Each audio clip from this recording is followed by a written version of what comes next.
face and voice of Africa. The story of resurgent and burgeoning Africa is here, only on the Pulse of Africa channel.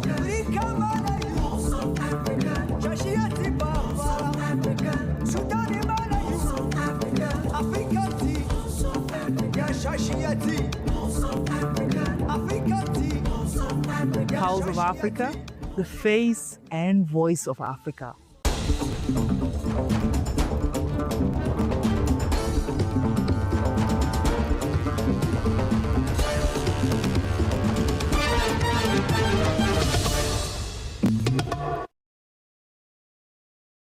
Hello, I'm Samia Mohammed, your host for the news this hour. Stay tuned. We'll start with Somalia.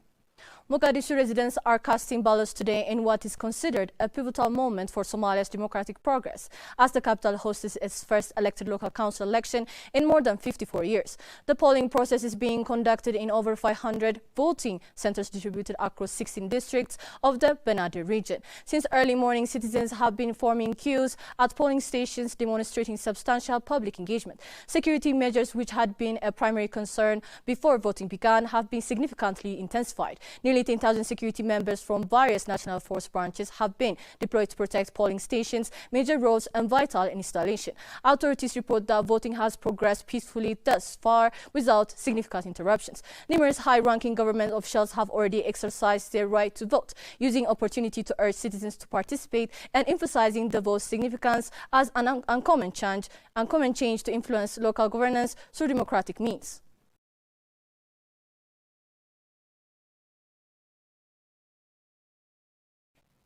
The Angolan government will create a tourism tax which will charge international tourists 5% of the daily rate they pay to tourist establishments for accommodation, with a limit up to 7 days. According to Angola's Minister for Tourism, Marcio Daniel, on Tuesday, the cabinet analyzed 6 legal documents to implement and materialize the recent approval of Simplification Turismo, the government's program to simplify procedures in public administration. Among these documents, a draft bill was analyzed which allows the country's president to approve the legal regime for the special contribution for tourism, including the creation of a tax applicable to overnight stays by international tourists for up to 7 days. Marcio Daniel stressed that this is a structural measure that will revolutionise the way the tourism sector is financed. The Angolan minister also said that the cabinet had approved the proposed presidential decree creating the events tourism strategy so that Angola can take advantage of the large-scale national, regional and continental investments it has been making in recent years. The Angolan minister stressed that this strategy involves the creation of a convention bureau which will be under the responsibility of the Ministry of Tourism, dedicated to attracting public and private events to Angola.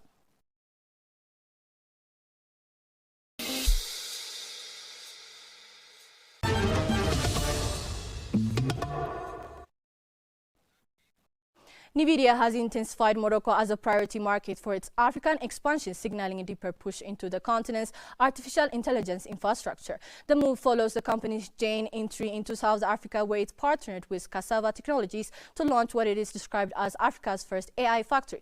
Nigeria has since said it plans to expand similar infrastructure to other countries, including Egypt, Kenya, Morocco, and Nigeria. A company delegation recently visited Rabat to meet public and private stakeholders involved in Morocco's digital ecosystem, according to industry officials. Nigeria is expected to supply graphics processing units and accelerated computing systems for AI-focused data centers serving regional demand. The country is rolling out its Digital Morocco 2030 strategy, which targets large-scale skills training, expanding cloud infrastructure, and wider use of AI in public services and business.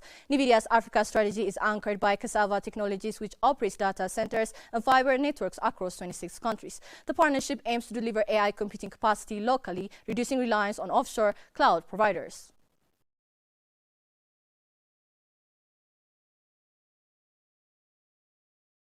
The Chief Executive Officer of Saudi Fund for Development, Sultan Al Murshid, took part in the foundation stone laying ceremony for a major drinking water supply project for the city of Kifa as a part of Saudi Arabia's development cooperation with Mauritania. The project is financed through a $100 million concessional development loan. It aims to meet rising demand for potable water, reduce dependence on unsafe water sources, limit waterborne diseases, and enhance water security. The project is expected to benefit more than 500,000 people across 25 villages and residential communities through water pipelines extending more than 250 kilometers. During the visit, Al-Murshid also signed $60 million concessional development loan agreement with Mauritania's Minister of Economic Affairs and Development, Abdullah Suleiman Sheikh Sida, to support the Mauritania-Mali electricity interconnection project and the development of associated solar power station. The electricity project includes expanding transmission and distribution networks over 1,373 kilometers from Nouakchott, supplying power to 150 villages and communities, and constructing 11 substations operating at 225 kilovolts with a total capacity of 600 megawatts. It is expected to improve living conditions for more than 480,000 beneficiaries. The project reflects the long-standing partnership between the Saudi Fund for Development and Mauritania, which dates back to 1979.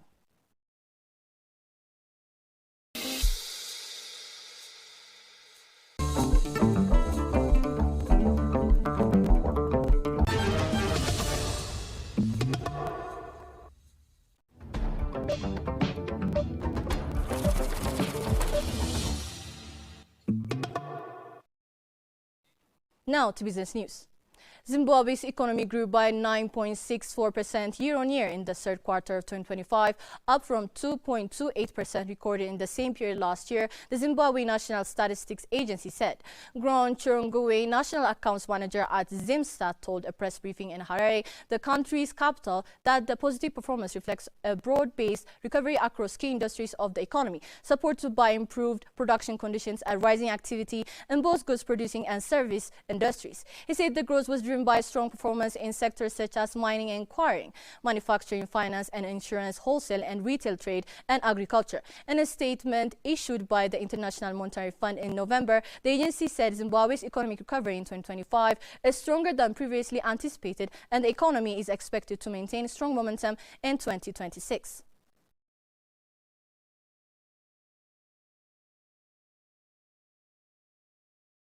Vice President Jane Nana Opoku-Agyemang says that diaspora is central to Ghana's economic recovery, historical justice and long-term transformation agenda.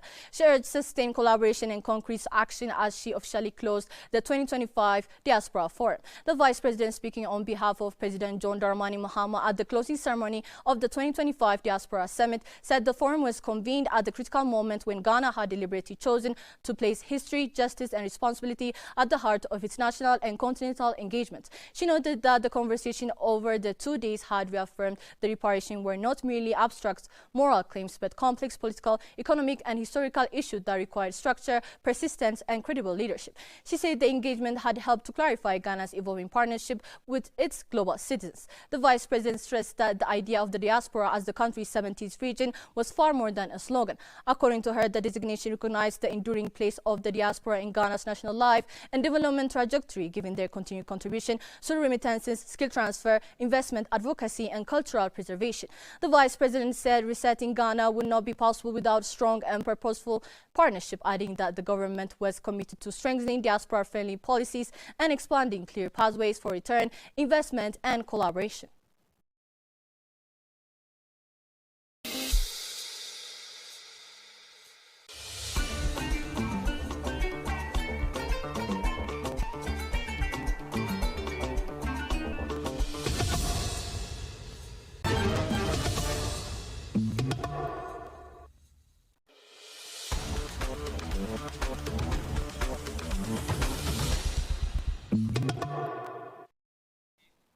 Moving on to sport news. President Yoweri Kaguta Museveni has commissioned the newly constructed Hoima City Stadium, making a major milestone in Uganda's preparation to host the 2027 Africa Cup of Nations, which the country will co-host with Kenya and Tanzania. The $130 million 20,000-seater stadium, located in Bunyoro sub-region, was officially opened on Wednesday, signaling Uganda's readiness to host major regional, continental and international sporting events. Speaking at the commissioning ceremony, President Museveni said government investment in sports infrastructure is deliberate and rooted in long-term national planning. We are building capacity for the future. These facilities are not for today alone, but for generations to come, Museveni said. He described the stadium as a strategic investment in youth development, sports, tourism, national pride, and economic growth. We are not yet using irrigation, but already we have a lot of food, bananas, maize, milk, beef, all that is here. That makes our economy very strong. Then manufacturing. Well, most of the things are now being manufactured here. President Museveni emphasized that income from natural resources must translate into tangible development. A highlight of the ceremony was a friendly football match between Kitara FC and KCC FC, which the president watched as a chief guest.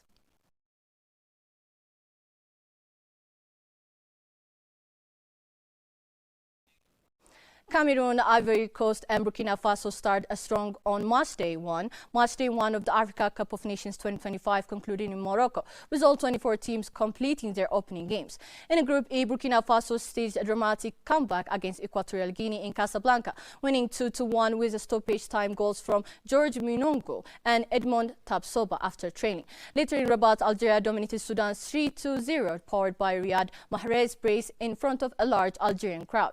Group F saw defending champions Cote d'Ivoire edged Mozambique 1-0 in Marrakech thanks to Amad Diallo's second half strike. In Agadir, Cameroon defeated Gabon 1-0 with an early goal from Ita Eyong holding from despite pressure. This result set up exciting clashes: Algeria versus Burkina Faso in Rabat and Cote d'Ivoire vs Cameroon in Marrakech on Sunday.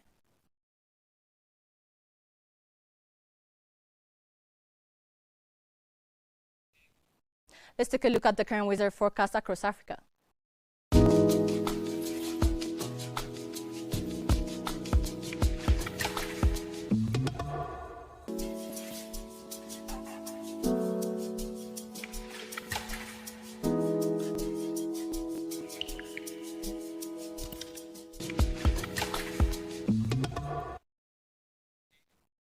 That's all for this hour. Before I conclude, I would like to invite you to watch our weekly program, El Dorado, which is coming up next. Thank you for tuning in and goodbye.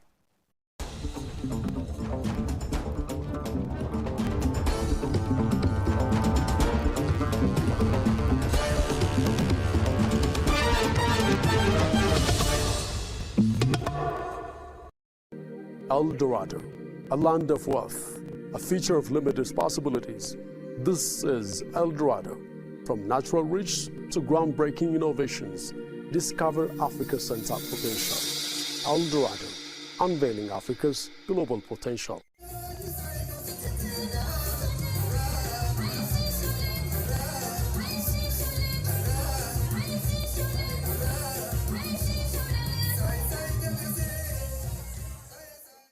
In today's El Dorado, we will see the tourism potential of one of the oldest independent nations in Africa, Ethiopia. Ethiopia stands proudly as one of the world's most culturally and historically rich nations. The country holds the highest number of UNESCO registered heritage sites in Africa. Ethiopia is home to several World Heritage Sites, such as the rock-hewn Church of Lalibela, the Samin Mountain National Park, the ancient city of Aksum, and many others. Ethiopia also boasts intangible cultural heritage, such as the Mescal Festival and the art of Ethiopian coffee ceremonies. Despite this amazing wealth of heritage, Ethiopia's tourism potential remains underutilized. Visitors' numbers are growing, yet they still fall short of expectations compared to the country's immense cultural and natural attractions. Recognizing this, the government of Ethiopia, in collaboration with UNESCO, has intensified efforts to showcase Ethiopia's heritage to the world. Recently, the Minister of Tourism and UNESCO organized a special cultural visit to highlight two remarkable destinations, Redwa and the old world city of Harar. As UNESCO registered heritage sites, we wanted diplomats residing in Addis Ababa, as Addis Ababa is a diplomatic city. We have a lot of embassies and international organization offices there. So we wanted them to get the sense of Ethiopia so that they can also promote and assist with the promotion and also the image building activity. So we wanted them to get the sense of Harar, the sense of other destinations. A few months ago, we have taken a number of ambassadors and also international organization leaders to Bali National Park. This time it's Harar, and we're going to continue doing that so that we can connect with the diplomatic community and also show the real image of our country and why we call ourselves the land of origins. So what this means is, first we're promoting Ethiopia, we're promoting our heritage sites. We're also showing them how all this development that's been going on for the past 2 years, in line with the corridor project and also with the conservation of the UNESCO heritage site of Harar.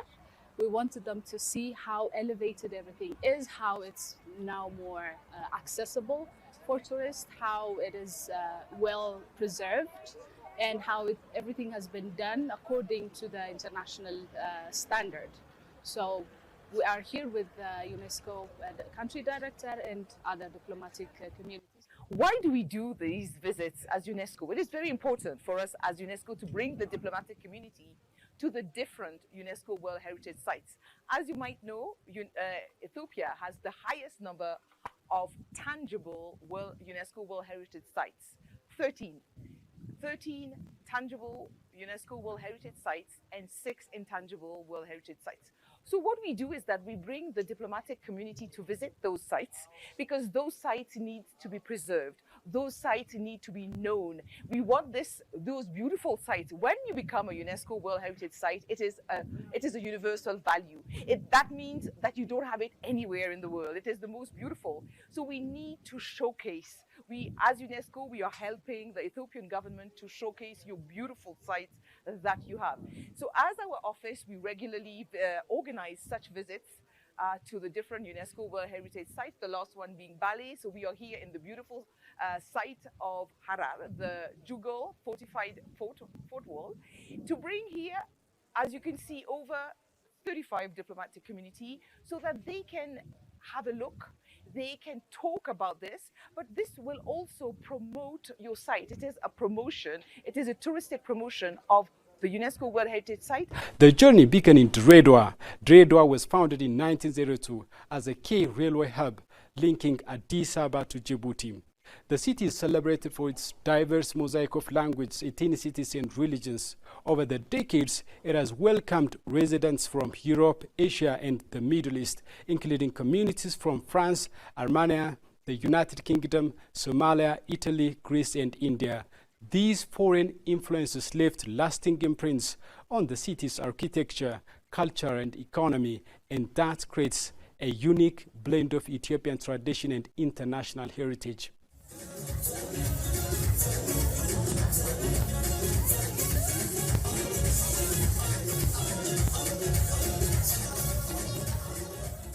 That is why we call Dredwa Little Ethiopia, because that is truly what Dredwa is all about.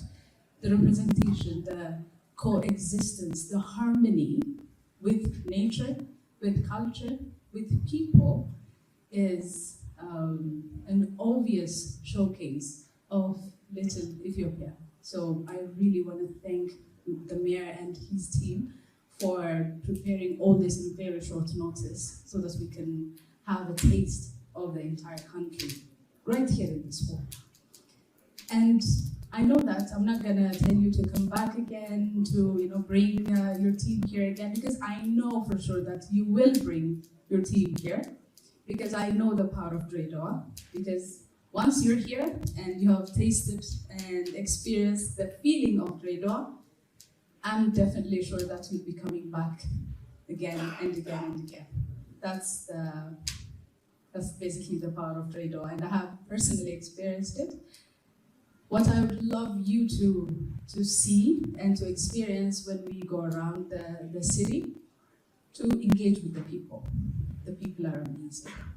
And I'm sure you will get the sense of why Dredwa is so famous for being the peaceful and the harmonious city here in Ethiopia. So once again, thank you all very much for giving us a glimpse of our entire country. And I'm sure we're going to have a blast today as well. Thank you very much. The next stop was ancient walled city of Harar, a UNESCO World Heritage Site.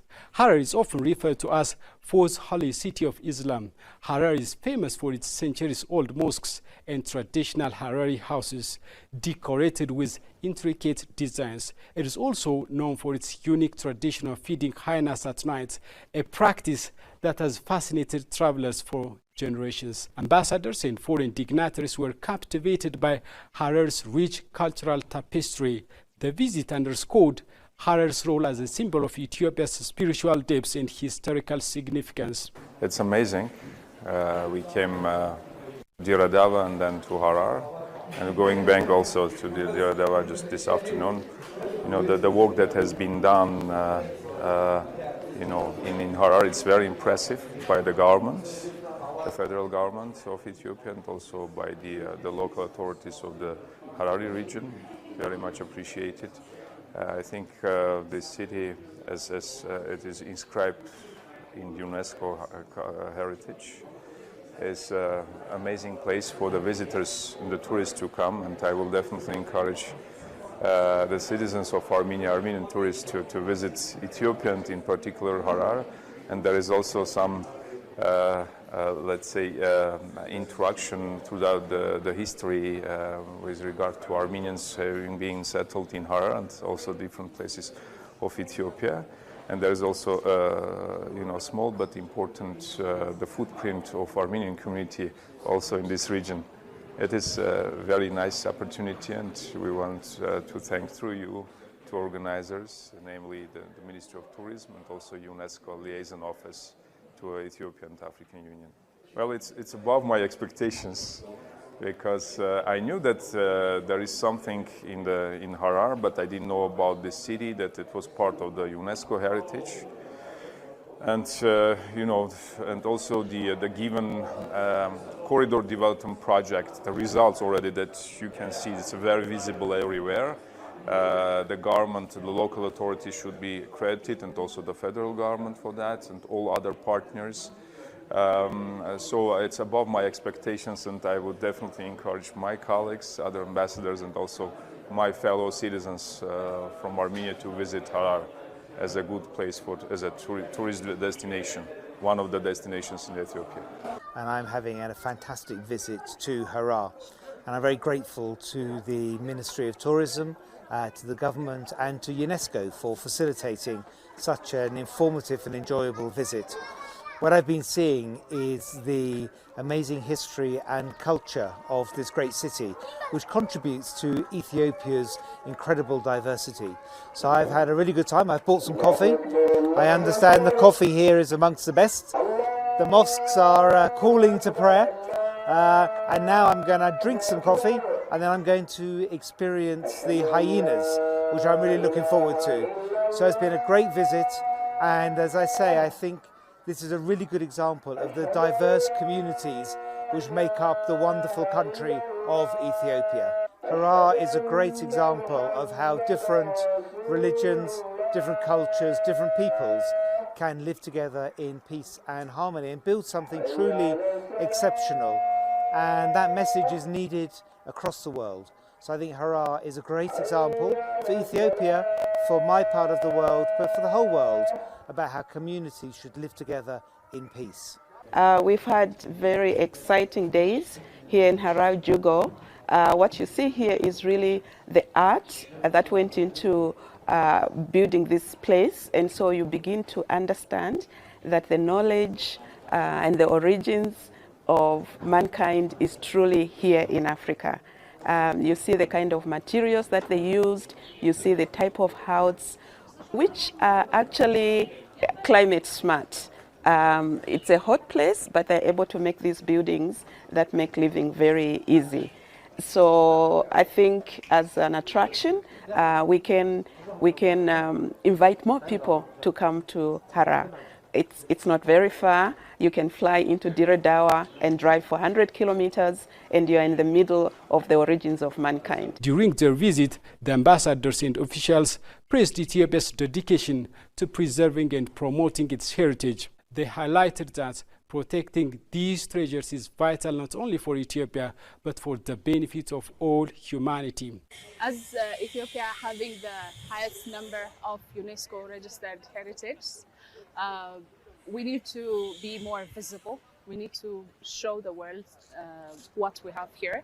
We're talking about diversity because last time we took them to Bale, as I told you. Bale National Park is one of the most beautiful natural resources that we have. It's like one park, many worlds. It's because of you know, the environment, the geography, the wildlife conservation. We show them the natural part, and now we're showing them the historical conservation aspect.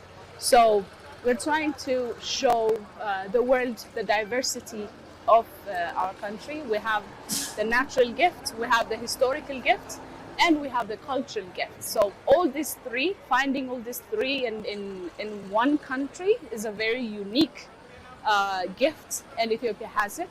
That's what we want to show the world. The Harar city, the old city that we visited, it's named the City of Peace. It has a very big symbolism, especially now that the world is going through this turbulent period of time.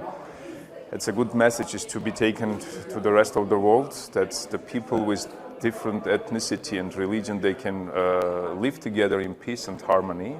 It's the best example that the others should follow. And as I already indicated, you know, the work that has been done to make this attraction, the Harar attraction, as one of the major the points worldwide to visit for the tourists. It's another good example to study and learn, and also I think the exchange of experiences between the Harari region in terms of the promoting tourism and also in my country. I think that's something that we can do, definitely, to promote. The more visitors you have, the more jobs we are creating with the local community. For example, selling food, selling touristic artifacts. So in this way, we are giving jobs, we are promoting the livelihoods of the communities. So in this way, it is our small contribution to the economy of the communities living in the different UNESCO World Heritage Sites. Well, the United Kingdom is a very proud member of UNESCO, so we contribute to the work that UNESCO does. I think it's really important to hang on to our history and our culture and to preserve, and you see amazing works of preservation taking place here in Harar. The city looks fantastic. In the last year or so, it's been very much improved, and I think that investment in culture and heritage is very important for future generations to be able to enjoy what we have today. I think we have a role. We have a role to make sure that, like we've learned, this has been since 1700, we have a role to preserve and to showcase what exists and make sure that even the generations that are coming after us can have the opportunity to see. As Ethiopia welcomes more visitors from around the globe, journeys like this stands as strong reminders of the nation's role as a guardian of human history and culture. With its stunning landscapes, timeless cities, and living traditions, Ethiopia is ready to shine as one of the world's most desirable destinations for travelers. And that concludes this week's edition of El Dorado. Thank you for watching, and see you.